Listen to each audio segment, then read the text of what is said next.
So this morning, in many ways, we're kind of closing a chapter, aren't we, in the story of Garden City. For this last year, since we moved into this building and began our preview services, over this past year, we've kind of been gathering people. Some of you remember when we gathered in this room this time last year, I looked at the stats, there was 15 of us. And so the Lord's done some great things over this last year as we continue to gather in different spaces. And really what we've been doing is laying down foundations. I thought it's quite apt, that there's this new housing estate being built opposite here. And in many ways, it feels like not much work has been done, doesn't it? It feels like just a bunch of diggers have arrived and made a mess. And that's kind of like what this year's been like.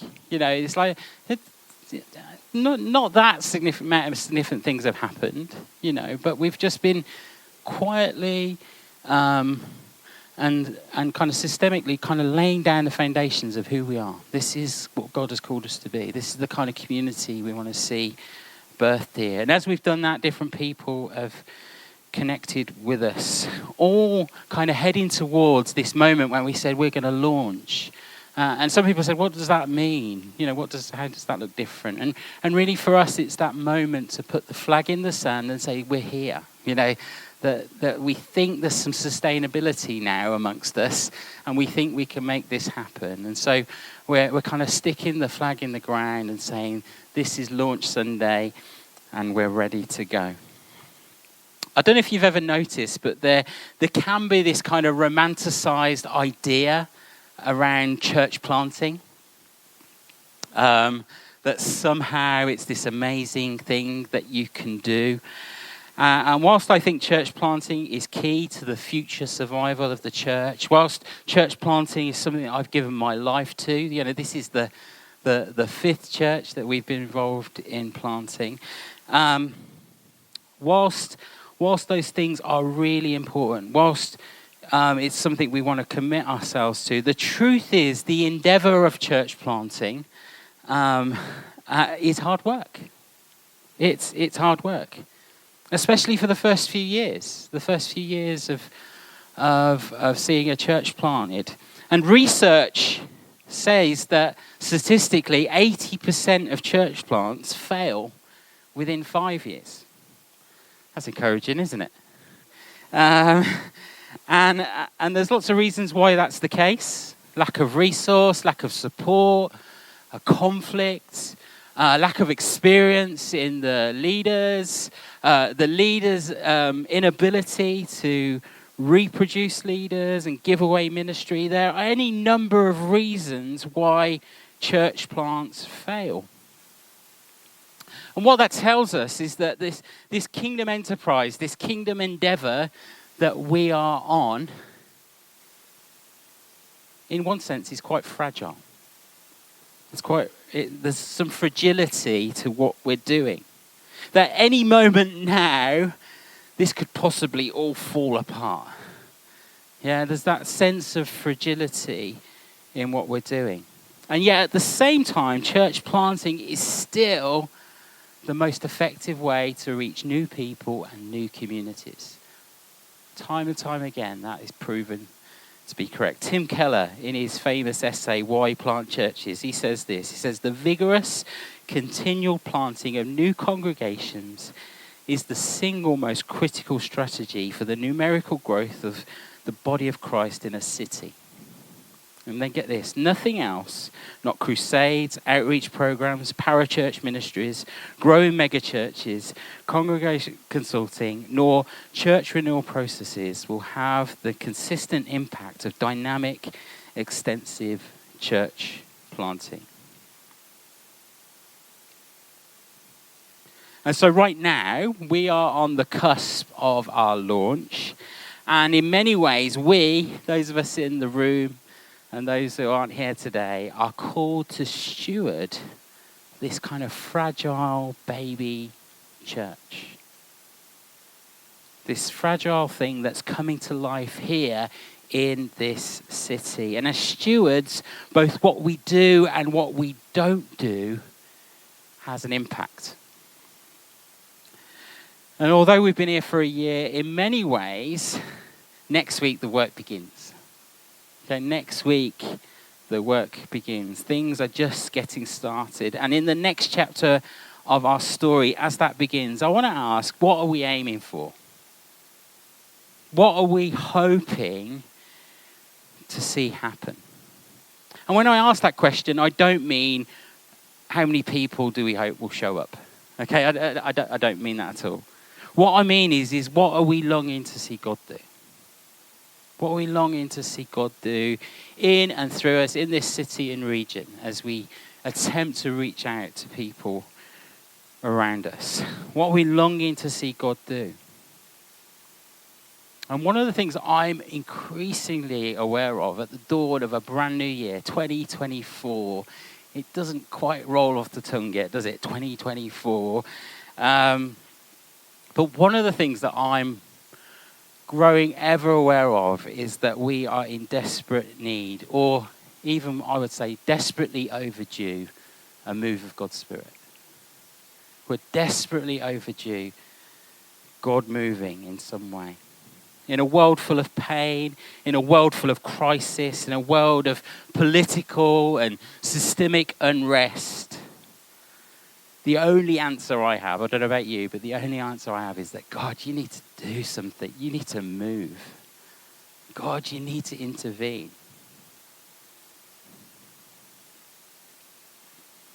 And as we look back through the scriptures, as we look back through church history, it's often in these difficult moments, in these moments where crisis enters the system, that God moves. Now, in no way am I suggesting that God causes crisis, but he does use it, doesn't he? He uses it for his good. And it's out of those moments of crisis, those moments of political unrest, those seasons where righteousness seems to be the last thing that's upheld. It's in those times in history that God often has moved in great power. That through difficulty, through resistance, something new has been birthed. It's kind of the way life works, isn't it?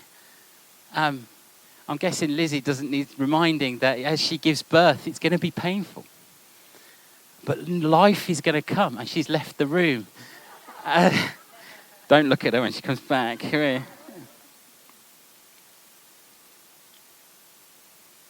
But it also seems, doesn't it, in our culture, there is this mindset that tells us to move away from anything that feels difficult. To move away from pain, anything that feels hard. That our culture in some ways has become risk and pain averse. And, that we should avoid that at all cost. And what happens is this risk aversion spills into other areas of life. And even if avoiding pain is good, if taken too far and no longer submitted to the lordship of Jesus, then we end up with a version of human existence that says we only flourish if we avoid pain. We only flourish if we avoid pain. But as we read the scriptures, there's a very different perspective. It has a different perspective on what human existence looks like, what human flourishing looks like. That actually, it's out of the buffetings, it's out of those moments of crisis, of difficulty, pain, that life begins. Life takes shape. And so we want to seize the moment. Whatever we're facing. Maybe some of us right now are in personal crisis. There's things going on in our lives that are just out of control. Maybe for others, you just look around at the world right now and think, I'm in despair. I don't know what to do about what's going on around me. Whatever crisis is in our system, I want to take a moment to think about what it means to become the kind of people who contend. The kind of people who fight, who stand, who see something new come out of pain, come out of despair. So if you've got a Bible, why don't you turn to John 15. I'm just going to pick up in verse 1.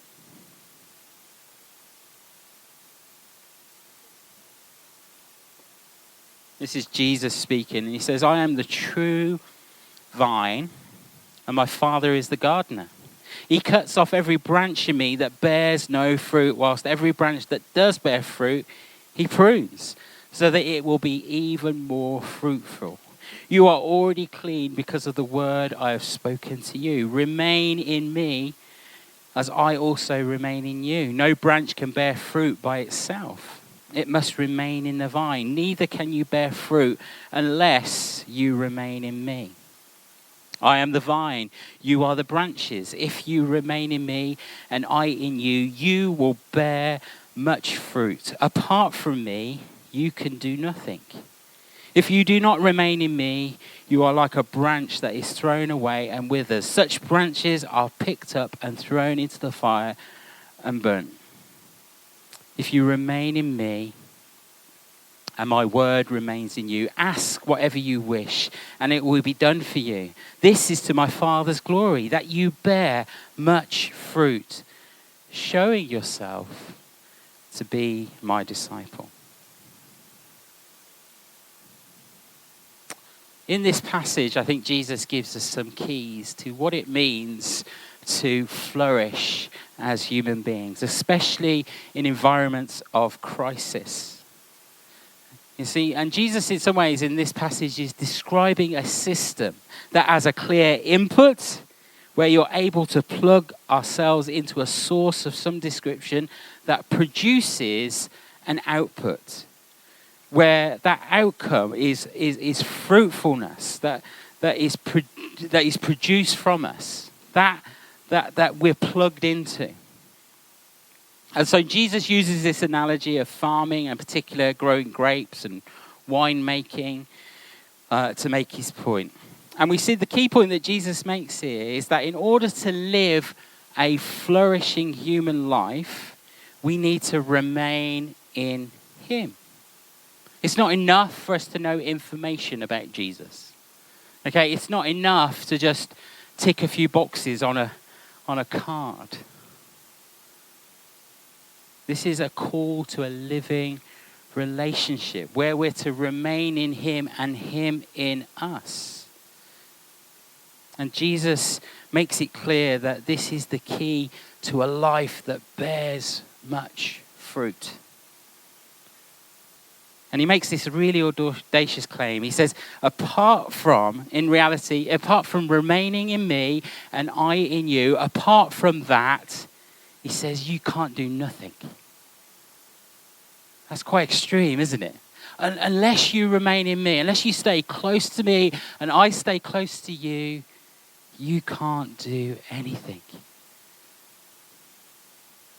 And you see, if we want to live lives of renewal, if we want to see renewal come, we have to be plugged into the right source, don't we?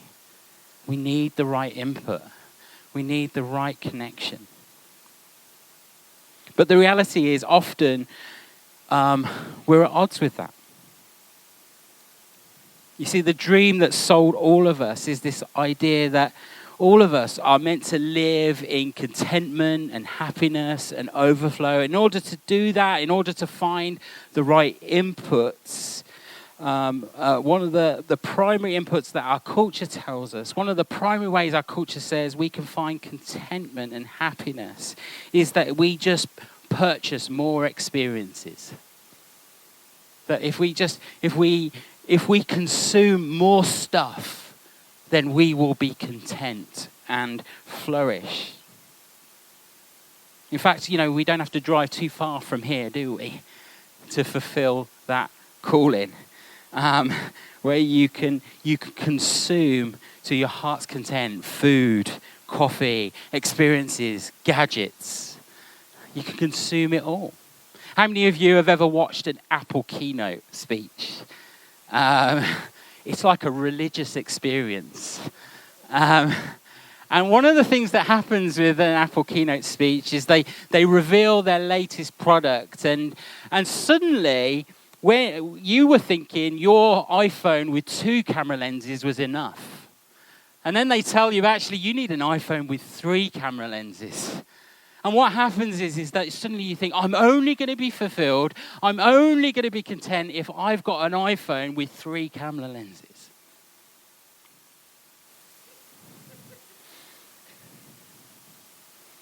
And what happens is that we consume as much as we can, and we think, I need that, and I'm going to feel fulfilled, I'm going to feel happy. I forget the fact that I was really happy with the iPhone I had. Because I need to consume the next thing. I need to be fulfilled by the next thing.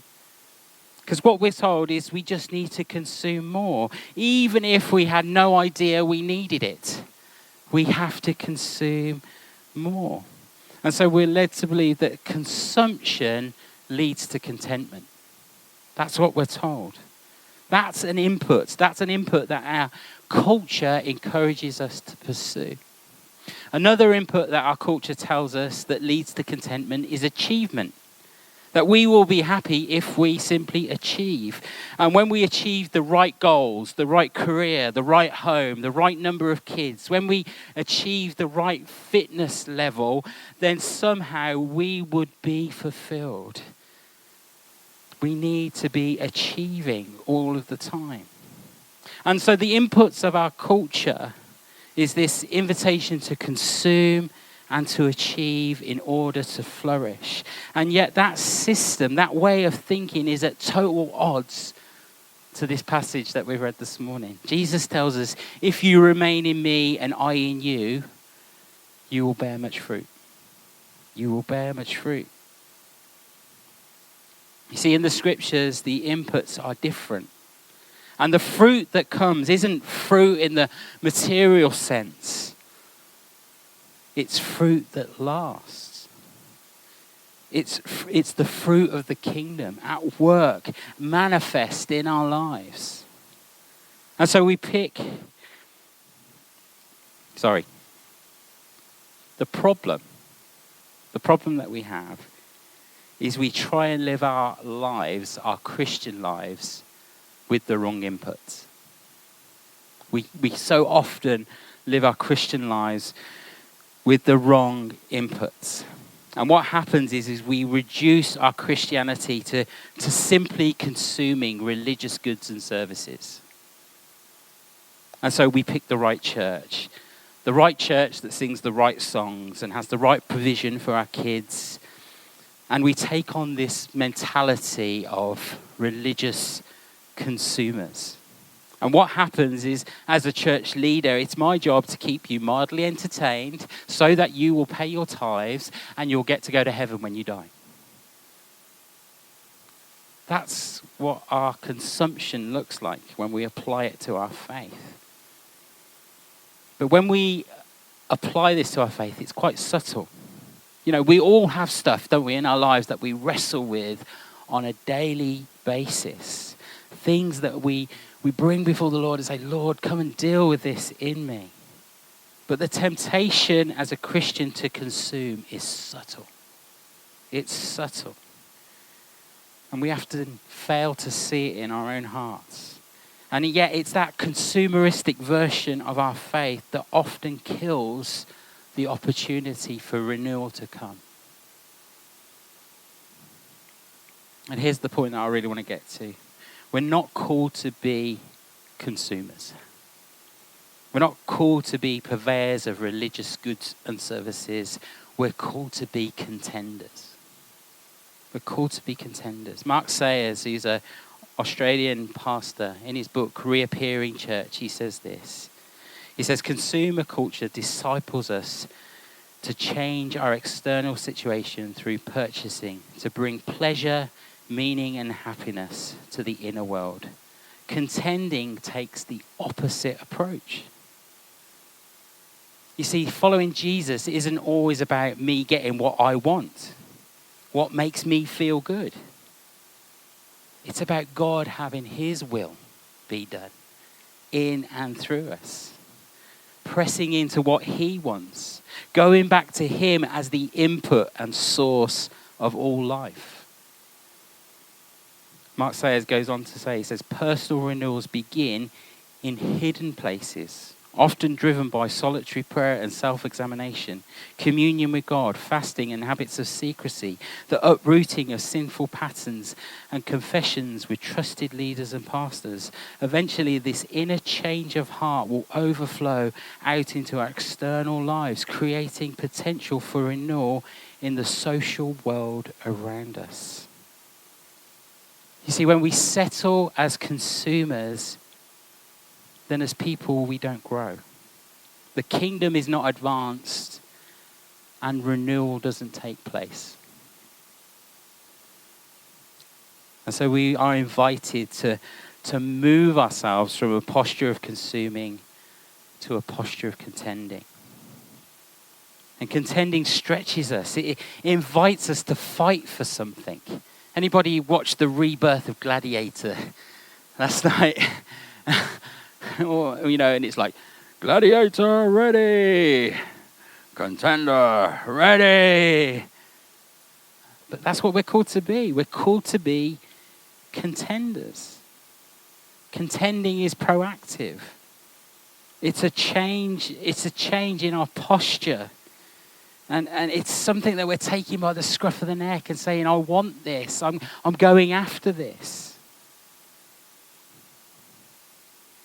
And so in order to understand the journey we're going on, I just got 3 things that I want us to take home with us. But before we do that, let me just define what I mean by renewal. The concept of renewal is a key focus for us as a church. It's something we talk about all the time. Our vision is that we're aiming to build this worshiping community here in Milton Keynes that will, 1, practice the way of Jesus, that will practice the way of Jesus together for the renewal of the city. And what we're saying is we want to be people who are joining God in his work in the world. And that we believe that he is a God who's already at work doing things. He's making all things new. God is always at work at doing that. Jesus says, I only do what I see the Father doing. And that's what we want to be. We want to be a people who are joining God in what he's doing. And so we want to actively follow Jesus and see his kingdom come to our region, to our city, to our neighborhoods, to our workplaces, to our schools, our families, our friendship groups. That we would see healing and transformation and restoration and renewal come to all things. I love reading about some of the great awakenings in history where God's Spirit has moved throughout history. One story that I came across from the Welsh revival at the beginning of the 20th century, it noted how employers noticed an improvement in the work produced by their employees, how there was less drunkenness and crime as people responded to Jesus, how coal miners crowded into prayer meetings till 3 a.m. in the morning. They then washed, ate breakfast and went to work, and how the pit ponies noticed the change in the miners. And the miners went from kicking and swearing at them to being kind to them, and then the pit ponies stopped working as a result. That's renewal. That's what happens when God brings a level of change and transformation to a culture. And if we're going to contend for that kind of renewal, it starts with us. You see, personal renewal precedes corporate renewal. A personal change precedes a corporate change. And so our invitation is to posture ourselves away from consuming to contending. And the kind of renewal we're longing for, the kind of change we want to see happen in this city, in this region, starts with us. It starts in us as individuals. And so, just, as I say, I want to give us 3 simple things that we can take away as we think about what it means to contend for renewal in our day and time. First one is understand your role. Understand your role. You see, any journey of transformation and personal renewal begins with understanding who we are. And one of the identities we carry is that we are priests. You're a priest. Turn to the person next to you and say, I'm a priest. You're a priest. And you see a shift happens in the New Testament. No longer is that priestly role set aside for a select few, but actually in the New Testament, all believers become priests. 1 Peter 2:5, you also, like living stones, are being built into a spiritual house to be a holy priesthood, offering spiritual sacrifices acceptable to God through Jesus Christ. So no longer do we have this special person who does that priestly role. We're all invited. We're all invited in. And when we look back at the times when God has moved in power, in moments of history where renewal and revival has broken out, lives have been transformed, churches have grown and been planted, no matter where you find it, the common denominator is that ordinary people begin to function in their identity. Ordinary people begin to function in the things that God has gifted and given them to do. They begin to do the stuff of the kingdom. They're no longer satisfied by looking from the sidelines. They become dissatisfied with simply consuming. The people of God step back into their priestly role and begin to contribute. Now, what the enemy will trick you into thinking is, what I'm saying right now is you need to do more. That's what the enemy will say. And you're thinking, well, I'm already doing. But you see, what the enemy will do to turn away any hint of awakening in us is to give us a heart of religiousness. Give us a sense of duty. But this is not about us doing more stuff. This is about what we see in John 15. That we would be a people who do things, who bear kingdom fruit from being in a state of remaining in him, being in relationship with him, being connected to him, that we would only do things from a sense of being, from a sense of being connected. Dallas Willard, who's my hero, he says this: life in the kingdom of God is not something we do, like investing in the stock market or learning Spanish, that allows us to reserve dominion over our own lives and use the kingdom for our purposes. We have to surrender the inmost reality of the self to God as expressed in Jesus and his kingdom. Then we become the kind of people who have been transformed by the daily walk with God, that good deeds naturally flow from their character. You see, when our doing comes from a place of being, it's overflow, isn't it? It's natural. It flows out of us. It's not something we have to conjure up, or, we don't have to run ourselves ragged. Our doing flows out of our being. And so contending begins with personal renewal, and it starts with us understanding who we are. Priests of the Lord, a holy priesthood.